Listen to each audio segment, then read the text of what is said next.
Hello friends, welcome to Nithya Dileepkumar vlogs. இன்றைக்கி பார்த்தீங்கன்னா ரொம்ப ஈஸி அண்ட் டேஸ்டியான ஒரு ஒன் பாட் புடலங்காய் கூட்டு ரெசிபி தாங்க பார்க்க போகிறோம். ரொம்ப ஈஸியாகவும் டேஸ்ட்டாகவும் இருக்கும், குயிக்காக செஞ்சிடலாம். ஒரு பேச்சுலர்ஸாக இருக்கட்டும், இல்லை காலேஜில் படிக்கிறவங்க ஃப்ரெண்ட்ஸோடு தங்கியிருப்பீங்க இல்லைங்களா, அவங்களாகட்டும், இல்லை வந்துட்டு அப்போ தான் குக்கிங் புதுசாக ஸ்டார்ட் பண்ணுறீங்க, எல்லாத்துக்குமே ரொம்ப ஈஸியான ரெசிபியாக இருக்குங்க. வாங்க எப்படி செய்யுதுன்னு பார்க்கலாம். அதுக்கு நான் ஒரு 350 கிராம்ஸ் அளவு 2 புடலங்காய் எடுத்துருக்குறேங்க. அதுக்கு ஒரு பெரிய தக்காளி, நீங்கள் சின்னதாக இருந்தால் 2 தக்காளி ஆட் பண்ணிக்கோங்க. நான் பெருசாக இருந்தங்காட்டி ஒரு தக்காளி எடுத்துருக்கிறேன். இது எல்லாமே நீட்டாக வாஷ் பண்ணி எல்லாம் கட் பண்ணி எடுத்து வச்சுக்கோங்க. ஒரு 10 சின்ன வெங்காயம், ஒரு டீஸ்பூன் சாம்பார் தூள்,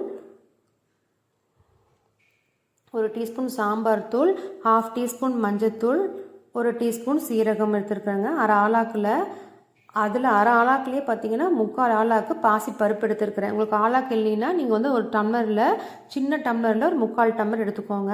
2 காய்ந்த மிளகாய், ஒரு கொத்து கருவேப்பிலை, 5 பல் பூண்டு, சின்ன சின்னதாக ஒரு 4 துண்டு இஞ்சி எடுத்துருக்குறேங்க. நல்லா ஒரு கைப்பிடி நிறைய மல்லித்தலைங்க. இது தேவையான பொருட்கள். இஞ்சி நான் தட்டி சேர்க்கல, சும்மா அப்படி குட்டி குட்டியாக கட் பண்ணி அப்படியே சேர்த்துட்டேன். உங்களுக்கு தட்டி சேர்க்கணும், ரொம்ப அப்படியே சாப்பிட்ற மாதிரி இருந்ததுன்னா நீங்கள் தட்டி கூட இஞ்சி ஆட் பண்ணிக்கோங்க. இப்போ ஒரு குக்கரில் நம்ம பருப்பு எடுத்துட்டு நல்லா வாஷ் பண்ணி, அது தண்ணி லைட்டாக பருப்புக்கு மேலே இருக்கிற அளவுக்கு தண்ணி ஊற்றிட்டிங்கன்னா போதும், ரொம்ப அதிகமாக ஆட் பண்ண வேண்டாம். அதுக்கப்புறமா நம்ம எடுத்து வச்ச இன்க்ரீடியன்ஸ் எல்லாத்தையுமே 1 by 1 அப்படியே பச்சையாக தாங்க ஆட் பண்ண போகிறோம். மல்லித்தலை தவிர இது எல்லா இன்க்ரீடியன்ஸுமே நீங்கள் அப்படியே ஆட் பண்ணிக்கலாம். என்ன வெங்காயம் இது எல்லாமே பச்சை ஆட் பண்ணுறமே நல்லா இருக்குமான்னு சொல்லிட்டு நீங்கள் யோசிக்காதீங்க. நானும் ஃபஸ்ட்டு இந்த ரெசிபி செய்கிறப்ப அப்படி தான் நினச்சேன். ஆனால் பார்த்தீங்கன்னா கொஞ்சம் கூட பச்சை வாசம்லாம் எதுவுமே அடிக்கிறது இல்லைங்க. ரொம்ப ஈஸியாகவும் ரொம்ப சூப்பராக டேஸ்ட்டாக நல்லா இருக்குது. நீங்கள் மறக்காமல் ட்ரை பண்ணி பாருங்கள். இது நீங்கள் புடலங்காயில் மட்டும் செய்யலாம் அப்படிங்கிறது இல்லைங்க. எந்த காயில் வேணால் நீங்கள் இந்த மாதிரி ட்ரை பண்ணி பார்க்கலாம். ரொம்ப டேஸ்ட்டாகவும் இருக்குதுங்க. நல்லா ஈஸியாக செஞ்சுக்கலாம். இப்போ காலேஜ் போகிறீங்க, காலையில் ஒர்க்கிங் விமனாக இருக்கட்டும், மார்னிங் நம்ம எந்திரிச்சு ஒரு கூட்டு ரெசிபி செய்கிறப்ப ரொம்ப அதிகமான இன்க்ரீடியன்ஸ் எல்லாம் போட்டு வதக்கி, இல்லை ஒரு தேங்காய் அரைச்சி ஊற்றி அந்த மாதிரி எந்த இதுவுமே தேவையில்லைங்க. இந்த மாதிரி ஒரு 1 பாட் கூட்டுன்னே வச்சுக்கலாம் நீங்கள். ரொம்ப ஈஸியாகவும் இருக்கும், குயிக்காக நம்மளுக்கு ஈஸியாக வேலையும் முடிஞ்சிருங்க. இப்போ நம்ம எடுத்து வச்சது எல்லாத்தையுமே நான் ஆட் பண்ணிட்டேன். இப்போ நம்ம கூட்டுக்கு தேவையான அளவு உப்பு ஆட் பண்ணிக்கலாங்க. தண்ணி நான் அதில் ஃபஸ்ட்டு பருப்பில் ஊற்றுற தண்ணி மட்டும்தாங்க, மறுபடியும் எதுவுமே எக்ஸ்ட்ராவாக நான் தண்ணி ஆட் பண்ணலை. அதே கரெக்டாக தான் இருக்கும். இப்போ சும்மா லைட்டாக மேலே மட்டும் மிக்ஸ் பண்ணிக்கலாங்க. அந்த உப்பு, அந்த மஞ்சத்தூள், மிளகாத்தூள் அதில் மட்டும் லைட்டாக கலங்குற மாதிரி மிக்ஸ் பண்ணிக்கோங்க.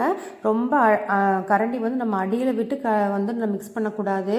மிக்ஸ் பண்ணால் பருப்பு மேலே வந்துடுச்சுன்னா பருப்பு நமக்கு சரியாக வேகாது, காய் குழஞ்சி போயிருங்க. அதனால் இப்படியே விட்டுட்டீங்கன்னா அடியில் பருப்பு வெந்துடும், மேலே காய் கரெக்டாக வேகிறது கரெக்டாக இருக்குங்க.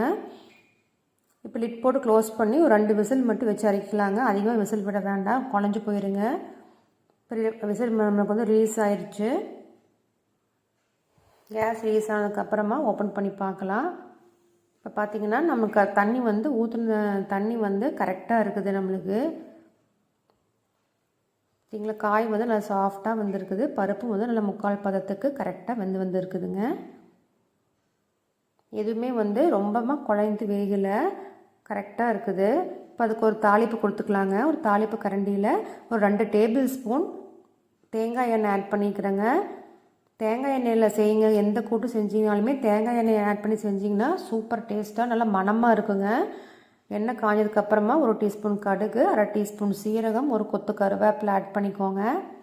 ஆட் பண்ணி ஒரு வதக்கிட்டு நாம் குக்கரில் அப்படியே ஆட் பண்ணிக்கலாம். அவ்வளோதாங்க, ரொம்ப ஈஸியாக நம்மளுக்கு கூட்டு இப்போ ரெடி ஆயிடுச்சு. இப்போ ஆட் பண்ணிவிட்டு நீங்கள் அப்படியே கலக்கி வைக்கக்கூடாது. நம்ம மறுபடியும் அடுப்பில் வச்சு சும்மா ஒரு கொதி வர வரைக்கும் வச்சுட்டு நீங்கள் ஆஃப் பண்ணிடலாம். பார்த்திங்கன்னா தண்ணி நம்ம ஃபஸ்ட்டு நம்ம ஆட் பண்ணதான், மறுபடியும் எக்ஸ்ட்ரா தண்ணி எதுவுமே ஆட் பண்ணல.